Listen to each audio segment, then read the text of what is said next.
नमस्कार मित्रांनो, एक पाऊल मंदिराकडे या चॅनलमध्ये आपले स्वागत आहे। आज आपण महाशिवरात्री निमित्त नाशिक जिल्ह्यातील मोहडी गाव येथील महादेव मंदिराचे दर्शन घेणार आहोत। प्रथम आपण येथील भक्तांकडून महादेवांविषयी त्यांची श्रद्धा व विचार जाणून घेऊया। नमस्कार मित्रांनो, माझं नाव गणेश पाटील। मी राहणार शिंदेगाव, तालुका नाशिक, जिल्हा नाशिक। तर मी एक RMC प्लॅनमध्ये कामाला आहे, RRY इन्फ्रा प्रायव्हेट लिमिटेडमध्ये, ब्राह्मणवाडी येथे।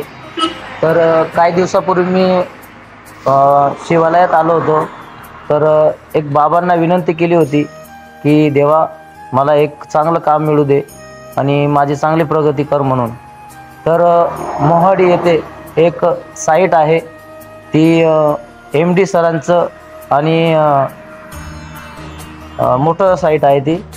तर देवाच्या कृपेने ती मला एवढी मोठी साईट भेटली की आज मी जवळपास 80 ते 90 हजार रुपये महिना असा कमवतो। मी मार्केटिंग जॉबला आहे RRY RMC मध्ये। तर देवाने माझी प्रार्थना स्वीकार केली आणि मला चांगली प्रगतीला मार्ग दाखवला। एक पाऊल मंदिराकडे या चॅनलवाल्यांनी माझी मुलाखत घेतली आणि ते मला आज शिवालयात भेटले। म्हणून या चॅनलला सबस्क्राईब करा, लाईक करा आणि फॉलो करा। धन्यवाद मित्रांनो।